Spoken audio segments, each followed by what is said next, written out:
Chapter 4 of What a Wild Spirit Brings by Lil. The next day the Baron was fuming about every little thing at breakfast. The food was poor, the servants lacking, the hosts unentertaining, and on and on. Lil wanted to laugh so hard, but forced herself to snicker quietly under the table at Demine's feet. "You need to get rid of that wild thing under the table today!" "What?" asked Demine's mother. "You heard me! She is an animal. Send her back to the woods where you found her. She has no place here." "She is a person," the Haldani said. "She was born a person. She is no person now. I mean it, Mikna. Get rid of her." Mikna only hesitated a moment before saying, "As you say." Lil was furious. This man was a tyrant rapist. These women were miserable under him. It was wrong. She was not leaving light. Demine would not be alone tonight so he could have his way with her. No! The women all told Demine to come, and Lil followed them all outside. Servants came up with a horse-drawn carriage. Grilla Haldani came out as it stopped in front of the grand stairway to the manor. "Tell her to get into it. They will take her back to the forest." Demine just stood, her jaw set. "Demine, do as I say." "If she wishes to go, she may go," Demine said. "You will tell her to go, and you will tell her now." Demine stood silent. Lil crouched at her feet. Her mother stepped forward, hand rising, and suddenly she crashed into an invisible wall of air. Lil was surprised the Haldani had helped. "Fascinating," Grilla Haldani said in almost a whisper. "What is the meaning of this, Grilla Haldani? You would interfere with a mother and her daughter?" "I did not stop you." "What? Then who did?" The runes, with thin magical silver chains that were short as a whisker when the runes were not being used, now had one yellow rune at full length of its extension, pulling from the loop-hoop, strapped to the Haldani's back of her belt like a ring of keys. The rune was glowing and pulling away from the Haldani to Demine, who was not paying it any attention, grimacing, trying to pretend it was not there. Everyone else was just staring openly. Finally, Grilla Haldani regained her calm first. "Your daughter must attend the college, Mikna." There was silence. Lil felt fear and pride for Demine. Pride because she'd stood up for herself, and fear because the college is where girls went to become Haldani. A dangerous place from stories in Timble. "Then take her. Take them both," Mikna said, without emotion. Demine was not even allowed back into the house. Her mother in that moment disowned her. Servants brought out Grilla Haldani's things, and they were put into the carriage. Nothing was brought for Demine.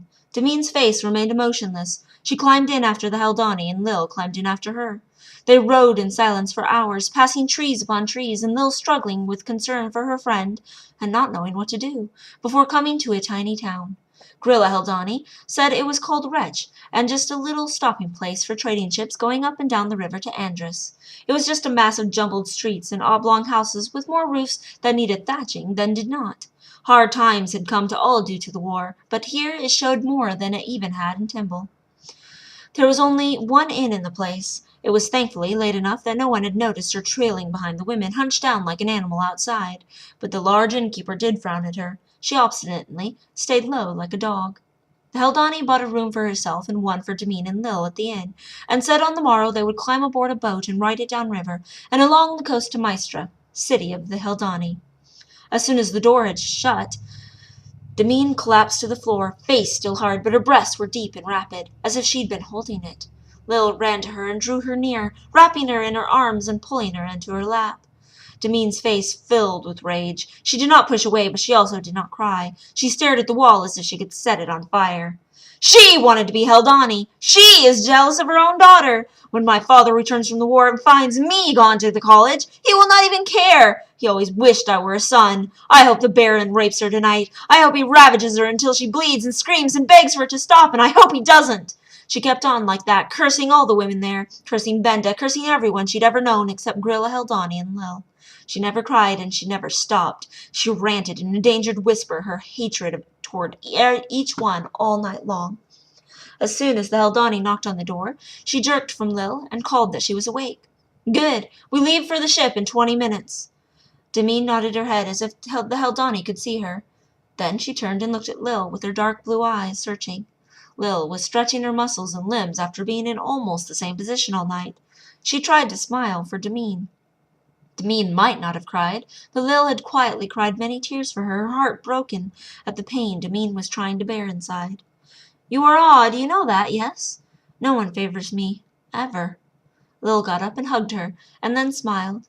"So odd. I wish everyone were so odd." They stared at each other a few moments. Then she pushed Lil away and walked out head high. Lil scurried after her, thrilled that Demene was softening more toward her. Maybe she should consider talking to her friend. But then, how to continue being a wild girl if she did? They followed the Haldani through the streets without a word. Only a few people stopped to wonder why an almost grown girl was following a Haldani with a rich girl crouched on her hands and feet. The docks were only a few dusty streets down. The wooden boat was supposedly small, but since Lil had never been on a boat at all before, to her it was huge. It had a room for the 3 women, and the crew all slept in bunks in the ship's hold with the cargo. It seemed to fly down the river with 2 great sails as wings. The first minutes were exhilarating, watching the town disappear, and then every moment after that was agony. It moved under one's feet constantly, and turned Demene's and Lil's stomachs miserably. The 2 clung to each other at the rail. After 3 days of vomit and sickness, they reached the ocean. Lil had hoped the ocean would be better, but instead they stayed near the shore, and it was worse. All the waves hitting the reefs and coming into the shore tossed the boat like a bobber. She tried to help Demene, but couldn't, just as Demene couldn't help her. The Haldani would check on them every hour, but apologized the first day that she was not a blue. Lil had no idea what that meant. As night fell, their first day on the ocean, just when both girls were finding sleep, finally, on the deck wrapped in blankets and a spare sail, the whole ship suddenly shook with a great booming. Everyone was immediately up and running and shouting. A cannonball had hit. Men started bilging and throwing cargo overboard. Another blast. This shot was blocked partially by a huge wave of water, like an upside-down waterfall. The Haldani was twisting the water into a cyclone next. Whatever ship was trying to take this one was about to be engulfed. Demene was holding Lil and Lil her. Demene was saying it was probably an empty ship. It was just war. They wouldn't get us because we have a Haldani. She kept saying that over and over. It sounded as if she were trying to comfort herself as much as Lil. "Get away from the rail!" someone shouted. Some man, grabbing Demene and pulling her out of Lil's grasp, dragging her to the mast. Lil started to follow when another slam of cannonball to hull sent her sprawling into the water. She struggled to find air, struggled to kick her legs. She broke to the surface and screamed and splashed and floundered. She could hear Demene shouting that her wild girl probably couldn't swim and for someone to help. There were other shouts about the Haldani, and then she went under again. She only burst through to air once more, the sounds of battle further. Demene's voice almost lost, and then a strong movement of undercurrent started dragging her under and along the bottom of the ocean, rolling her and slamming her against sand and rock. Something sharp ripped into her leg, and pain made her scream under the water, and her mouth filled, and she could feel it surging down her throat, running into her lungs. Finally a huge smash, and she was at land. Water around her, her head against sand. She puked water for some time before dragging herself further out of the surf. She lay there a few moments, breathing, her throat raw, but breathing still, because though she hurt everywhere she could breathe, and in those minutes, breathing was the greatest thing she'd ever known. Then she realized that the battle could still be raging. She forced her throbbing body up and saw a ship with red sails sinking next to the ship she had been on, which was low in the water, but not going down. They'd won!